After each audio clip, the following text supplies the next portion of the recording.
হে গাইছ আমি গৈ আছোঁ নাগৰিজুলিৰ পৰা নগাঁও মহামৃত্যুঞ্জয় মন্দিৰ। এইখন আছে কলীয়া ভোমোৰাৰ ব্ৰিজ।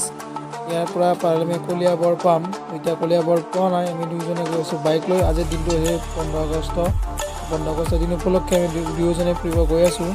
তো এইখন চাওক কলীয়া ভোমোৰাৰ ব্ৰিজ, কি ধুনীয়া ব্ৰিজ।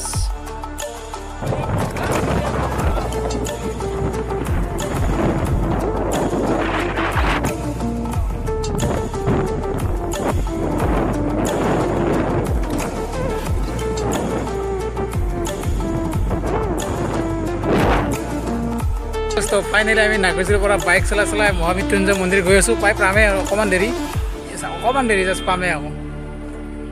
15 আগষ্টৰ দিন উপলক্ষে আমি গৈ আছোঁ মহামৃত্যুঞ্জয় মন্দিৰ। বহুত দিনৰ ইচ্ছা আছিল দিয়ক যাবৰ কাৰণে, যাব টাইম নাপাওঁ, সময় নহয়, পইচা নাথাকে, লগ নাথাকে। আজি আৰু দুয়োটা মিলি গ'ল, লগ পালোঁ এজন। বঢ়িয়া কৰি তেল চেল ভৰাই থকাত দূৰো হয় দিয়কচোন, বহুত দূৰ হয়। ভবা নাছিলোঁ ইমান দূৰ হ'ব বুলি।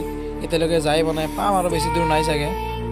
ধৰক লোকেশ্যনত দেখোঁতে মানুহ ধৰক দেখাইছে 4 ঘণ্টা, কিন্তু টাইম বেছিকৈ লাগিছে। পাই গ'লোঁ এতিয়া, বহুত দূৰ হয়। 4 ঘণ্টা জেগাত 5 ঘণ্টামান লাগিলে বাইক চলাই চলাই পাই গ'লোঁ আমি।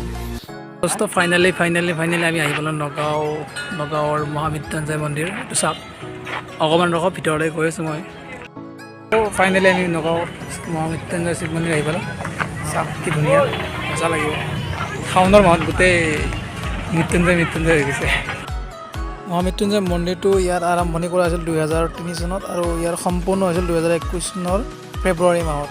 ইয়াৰ যদি ইতিহাস চাবলৈ যোৱা যায়, তো ইয়াত দৈত্যগুৰু শুক্ৰাচাৰ্যদেৱে মৃত্যুঞ্জয়ৰ মন্ত্ৰ তাতে পাঠ কৰিছিল। মৃত্যুঞ্জয় মন্ত্ৰ ইয়াত পাঠ কৰা হৈছিল বুলি কোৱা হয়। বিশ্বৰ ভিতৰত চবতকৈ ওখ আৰু যে 126 ফুট ওখ এইটো মন্দিৰ মানে শিৱলিংগ আকাৰ বিশ্বত সকলোতকৈ ডাঙৰ হয়।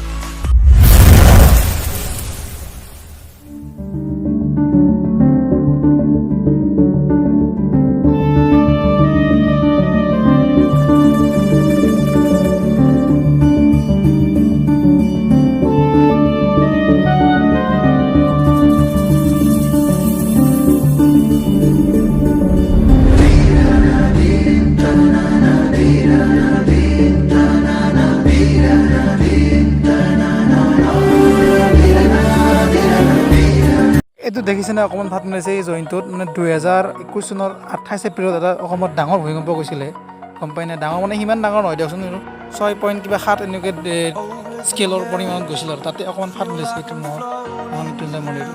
বাকী চাৰিওফালে মই অলপ কেমেৰাটো ঘূৰাই দিছোঁ, চাই লওক। চাই কিনে আহিব, বঢ়িয়া লাগে। ধুনীয়া এটা পৰিৱেশ, মনটো বহুত শান্তি পৰি যায় আৰু ইয়াত তাৰপিছত মানে বহুত ভাল লাগিছে। আপোনালোকক বুজাব নোৱাৰোঁ যে কিমান ভাল লাগিছে। আপোনালোকে আহি চাই